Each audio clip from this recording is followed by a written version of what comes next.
اور آج یہ دیکھیں کہ جماعت کا وہ، جیسا کہ میں اپنی پچھلی ویڈیو میں کہہ چکا ہوں کہ جماعت کا وہ دجل اور فریب جو ڈرامہ کرتی چلی آئی تھی جماعت سب دنیا کے سامنے، ہر سال وہ ایک مجمع لگایا کرتے تھے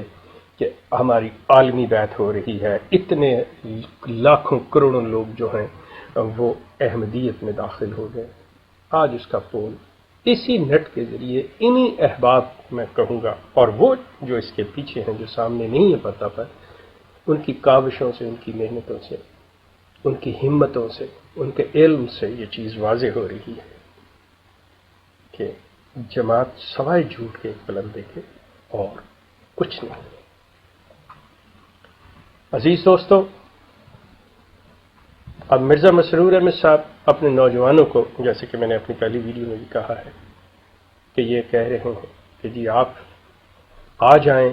میدانوں میں، اور یہ جو ویب سائٹیں بیہودہ الزامات اور اعتراض کرتی ہیں ان کا جواب دیں، یہ کریں وہ کریں۔ ایک فریز ہے کہ گیدڑ کی جب موت آتی ہے تو وہ شہر کا رخ کرتا ہے۔ آپ خود دیکھیں، خود ہی صیاد اپنے دام میں آ رہا ہے، خود ہی صیاد اپنے جال میں پھنس رہا ہے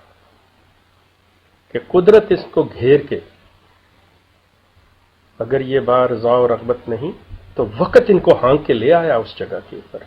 کہ یہ خود اب ادھر آ رہے ہیں، جہاں پہ یہ اپنی حقیقتیں کھلوائیں گے، جہاں پہ یہ اپنے اصل مسخ شدہ چہرے جو ہے وہ خود دیکھیں گے۔ ان کے نوجوان جو کچھ وہ جانتے ہیں وہ آپ لوگوں کے سامنے ہے، لیکن بات جو میں کر رہا ہوں وہ یہ کہ اس جماعت کا دجل جو ہے دوستو، وہ اسی طرح سے کہ آپ ان سے یہ پوچھ لیجئے، جیسا میں نے اپنی پچھلی ویڈیو میں بات کرتے ہوئے یہ بات کہی تھی کہ جو صحابہ کرام کا مقام ہے، اگر یہ کہیں سے یہ ثابت کر دیں، کہیں سے یہ ثابت کر دیں کہ کسی صحابہ نے اس چیز کو تسلیم کیا ہو، اس کی تفسیر کی ہو، اس بات کو آگے بڑھایا ہو کہ ہاں نبوت جو ہے اس کا امکان ہے اور نبوت جاری ہے۔ میں بات کر رہا ہوں صحابہ کی، جو رسول اللہ کے نزدیک، جو رسول اللہ کی صحبت میں رہے، جنہوں نے رسول اللہ سے قرآن کو سمجھا۔ اگر یہ ان میں سے کسی ایک کا دے دیں حوالہ، اور جہاں سے یہ حوالہ دیں، تو کیا ان کے نزدیک انہی صحابہ کی دوسری باتیں بھی ان کے لیے قابل قبول ہیں، یا پک اینڈ چوز کہ یہ چیزیں کچھ لے لیا اور کچھ چھوڑ دیا، جس کے بارے میں قرآن کا واضح حکم ہے کہ یہ کون لوگ ایسا کام کرتے ہیں؟ قرآن کو سمجھنے والے صحابہ تھے۔ اگر صحابہ کرام اس چیز کے اوپر اتفاق رکھتے، اگر صحابہ کرام کی ایسی رائے کہیں موجود ہے کہ ہاں نبوت جاری ہے، ہاں نبوت کا امکان ہے، ہاں نبی آ سکتا ہے اور نبی آئے گا،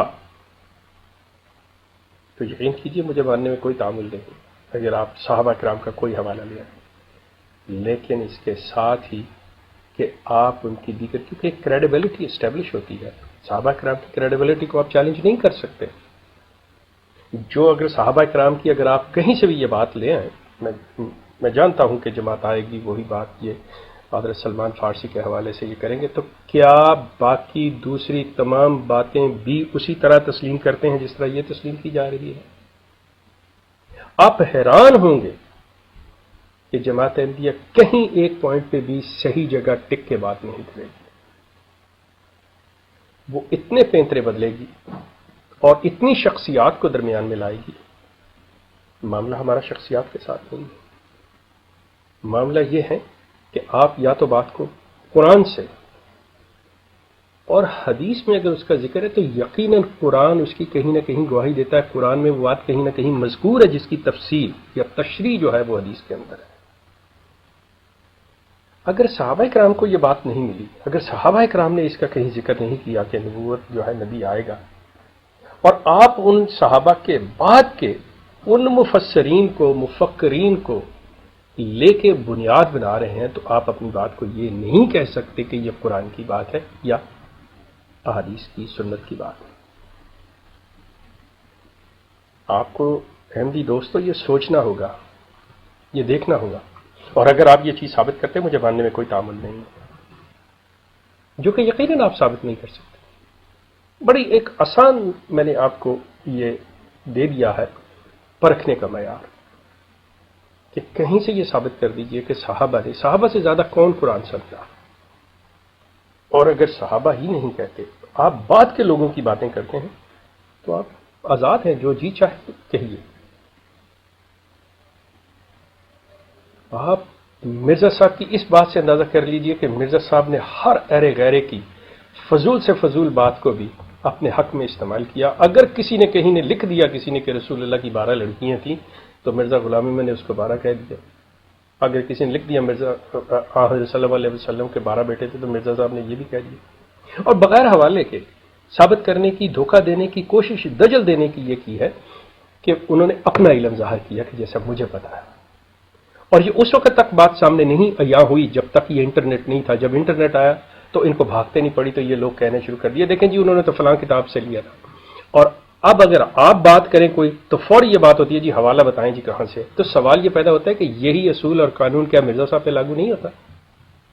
کہ مرزا صاحب اتنے بددیانت کیوں تھے کہ انہوں نے اگر کہیں سے یہ بات لی تو اس کا ذکر کیوں نہیں کیا؟ مرزا صاحب کیوں یہ دھوکہ دینے کی انہوں نے کوشش کی کہ وہ لوگ یہی سمجھے کہ یہ بات میں اپنے علم سے کر رہا ہوں؟ اور وہ بھی بات دیکھیں یہ قدرت کی طرف سے یہ چیز ہوتی ہے کہ جھوٹے نے اپنے ہی جال میں پھنسنا ہوتا ہے، قدرت ان کو خود گھیر رہی تھی۔ آپ تھوڑا سا غور کریں آپ کو پتہ چل جائے گا، یہ شخص جھوٹ بول رہا تھا، اس چیز کو بددیانتی سے چھپانا چاہ رہا تھا، اپنی طرف منسوب کرنا چاہ رہا تھا، اور وہی بات وہ غلط کل کو ثابت ہوتی ہے تو قدرت کو اس کا جھوٹ اور اس کی جھوٹی ذات مقصود تھی۔ آپ اس چیز پہ غور کیجئے گا میرے دوستو، اگر آپ کہیں صحابہ کے کسی بھی صحابہ کی زبان سے یہ چیز کہ ہاں نبی نے آنا ہے، آپ بتائیے، میں اس پہ دیکھنے غور کرنے کو بالکل تیار ہوں۔